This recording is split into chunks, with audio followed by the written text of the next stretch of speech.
Hello students, welcome back to the another video of Education World. Today we will cover some new entries. Okay, so let's start. Today we will cover depreciation, interest on capital, interest on drawings, and then we will see some examples and then questions. Okay, so let's start. पहले देखते हैं कि depreciation क्या होता है. ठीक है, मान लो आपने कोई फ़ोन लिया. ठीक है, तो आपने वो फ़ोन परचेज़ किया 10,000 में. अब आपने 10 साल उसको यूज़ कर लिया. ठीक है, अगर अब आप उस फ़ोन को सेल करोगे तो वो फ़ोन 10,000 का नहीं बिकेगा, 5,000 का भी नहीं बिकेगा. रियरली वो 4,000 तक का बिक सकता है. ठीक है, तो वो जो decrease in the value of your asset आया ना, उस वैल्यू में जो डिक्रीज़मेंट हुआ, उस डिक्रीज़मेंट को हम कहते हैं डिप्रिशिएशन. ठीक है, अब हम इसकी एंट्री को देखते हैं. इसमें क्या हो जाता है, depreciation account debit to asset. Asset में यहाँ पे हमारा फ़ोन आ जाता, तो हम अगर हमारा फ़ोन होता तो फ़ोन आ जाता, वरना अगर कोई दूसरी एसेट हो जैसे मशीनरी हो तो यहाँ पे depreciation account debit to machinery हो जाता. ठीक है, अब इंटरेस्ट ऑन कैपिटल देखते हैं. कैपिटल वो अमाउंट होती है जो बिज़नेस में ओनर ने जो अमाउंट को दिया होता है, उस अमाउंट को हम कैपिटल कहते हैं. ठीक है, तो अब ओनर ने बिज़नेस को दिया है तो बिज़नेस को ओनर को वापस भी तो करना पड़ेगा. अब वापस करेगा तो कुछ इंटरेस्ट देगा. ठीक है, कुछ इंटरेस्ट देगा, उस इंटरेस्ट को हम कहते हैं इंटरेस्ट ऑन कैपिटल. ठीक है, इसकी एंट्री क्या हो जाएगी, इसकी एंट्री हो जाएगी interest on capital account debit to capital account. ठीक है, अभी मैं इसको एग्जांपल में समझाऊंगी आपको. अब आते हैं दूसरे एंट्री पे. दूसरा एंट्री क्या है, इंटरेस्ट ऑन ड्राइंग. ठीक है, इंटरेस्ट ऑन ड्राइंग मतलब क्या होता है, यहाँ पे ओनर ने बिज़नेस को दिया था, अब यहाँ पे बिज़नेस ओनर को दे रहा है. अब बिज़नेस जब ओनर को देगा तो ओनर को बिज़नेस को वापस करना पड़ेगा. तो जब वो तुम ये वापस करेगा ओनर बिज़नेस को, तो इसको भी तो इंटरेस्ट पे करना पड़ेगा. तो अब ये अगर इंटरेस्ट बिज़नेस को देगा तो वो इंटरेस्ट कहलाएगा इंटरेस्ट ऑन ड्राइंग. ठीक है, इंटरेस्ट ऑन ड्राइंग की एंट्री होगी drawings account debit to interest on drawing. ठीक है, अब हम देखते हैं इसका एक एग्जाम्पल. ये 5th एंट्री में क्या लिखा है, provide 12% interest on capital amounting 10 lakh. ठीक है, मतलब 10 लाख रुपए में 12% का इंटरेस्ट ऑन कैपिटल लगा है जो कि ओनर को बिज़नेस को वापस करना पड़ेगा. ठीक है, तो इसकी एंट्री क्या हो जाएगी, इसकी एंट्री हो जाएगी इंटरेस्ट ऑन कैपिटल, क्योंकि debit all expenses and losses. अगर गोल्डन रूल नहीं देखा तो देख लो, मैं लिंक दे दूँगी डिस्क्रिप्शन में.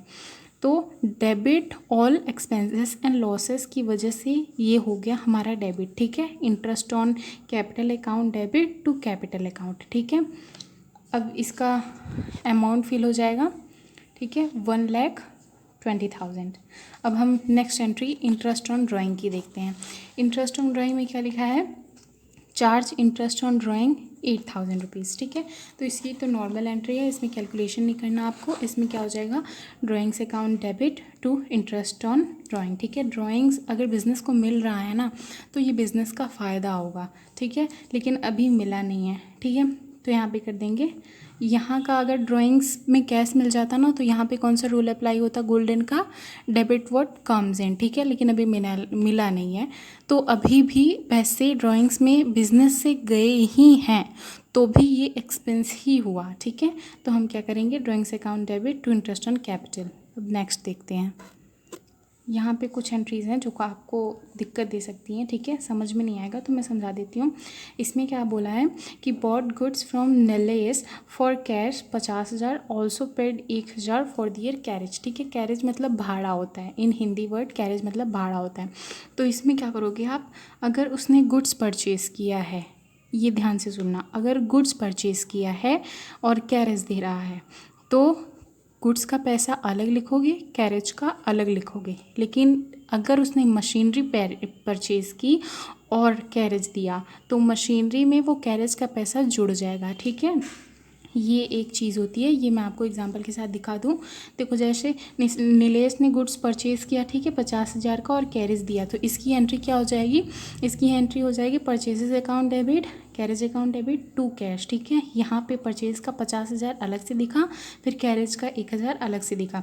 लेकिन ये थर्ड एंट्री देखो आप, purchase machinery by giving a cheque of 3 lakh and paid 25,000 in cash as wages on its installation. Installation मतलब हम यहाँ पे क्या लेंगे कि हमने कुछ उसके रिपेयर में, उसको मशीनरी के रिपेयर में कुछ पैसे हमने खर्च किए हैं, ठीक है। तो इसमें क्या हुआ, मशीनरी में लग गए ना 3 लाख रुपए में, ये तो मशीनरी परचेज़ कर ली 3 लाख की, लेकिन 25,000 उसमें बाहर से लगे उसका इंस्टॉलेशन चार्जेस, ठीक है। तो इसमें क्या करेगा, इसकी एंट्री देखो थर्ड वाली है ना, इसकी एंट्री नीचे देखो, machinery account debit to bank account. यहाँ पे देखो 3,25,000 ये दोनों ऐड कर दिया और यहाँ पे नहीं किया था। अब ऐसा क्यों? ऐसा इसलिए होता है क्योंकि अगर आप कोई एसेट खरीदो, ऐसा एसेट जो आपको ज़्यादा दिन तक फ़ायदा देने वाला हो, ठीक है, तो उसको क्या करेंगे, उसमें हम वेजेस ऐड कर देते हैं। मतलब वेजेस किस चीज़ का, या तो फिर वो रिपेयर का हो गया, इंस्टॉलेशन का हो गया, इन सब चीज़ों का ऐड कर देते हैं। और अगर हमें वो अभी फ़ायदा दे रही है तो हम उसको क्या करेंगे, जैसे गुड्स लिया अभी तो अभी ही बेचेंगे, ठीक है, तो उसको क्या करेंगे, ये ज़्यादा दिन तक नहीं, विदिन 1 ईयर ये गुड्स ख़त्म हो जाने वाले हैं, इसलिए इसको क्या करेंगे, अलग लिखेंगे। लेकिन अगर मशीनरी जैसी कोई चीज़ परचेज़ हो जो कि ज़्यादा दिन तक फ़ायदा देगी, उसको हम जोड़ देंगे, ठीक है। तो ये चीज़ में कन्फ्यूज़न होता है, इसलिए मैंने बता दिया। यहाँ पे एक और चीज़ देखने वाली क्या है कि देखो, ये मशीनरी में ये पैसा इंस्टॉलेशन का या फिर रिपेयर का तभी ऐड होगा जब वो सेम डेट पे पे हो रहा होगा, ठीक है। जैसे कि यहाँ पे बोला नहीं है ना कि अलग अलग डेट पे ऐसा हुआ है, तो हम ऐसा एज्यूम करके चलेंगे कि ये उसी डेट पे हुआ है। लेकिन यहाँ पे इस क्वेश्चन में देखो, purchase and old machinery for 1 lakh and spend 5,000 on it's carriage and 20 on it's immediate repair, ठीक है, और इसको चेक के थ्रू पे किया गया है। तो इमीडिएट रिपेयर बोला ना, और यहाँ पे ये दोनों चीज़ें इमीडिएट हुई हैं। यहाँ पे स्पेंड जो हुआ है कैरेज में और ये रिपेयर में, दोनों इमीडिएट हुआ है, तो ऐड हो जाएगा, ठीक है। या तो आपको क्वेश्चन में बता देगा कि वो इमीडिएट हुआ है या नहीं हुआ है, या तो नहीं बोलेगा। अगर नहीं बोला तो आपको क्या कर देना है, ऐड कर देना है। और अगर बोला कि अगले डेट पे हुआ है तो वो अलग अलग लिखोगे, ठीक है। और यहाँ पे तो बोल दिया है कि इमीडिएट रिपेयर हो गया, तो आप साथ में ऐड करके लिख दोगे। सेम चीज़ देखो इस एंट्री में भी हुआ है। इसमें क्या हुआ है, purchase building for 2 lakh and paid 2% brokerage on it's purchase, also incurred 24,000 और ऑन इट्स रजिस्ट्रेशन, ठीक है। तो इसमें क्या किया है, इसमें बोला है कि payment for building was made by cheque and brokerage and registration charges were paid in cash.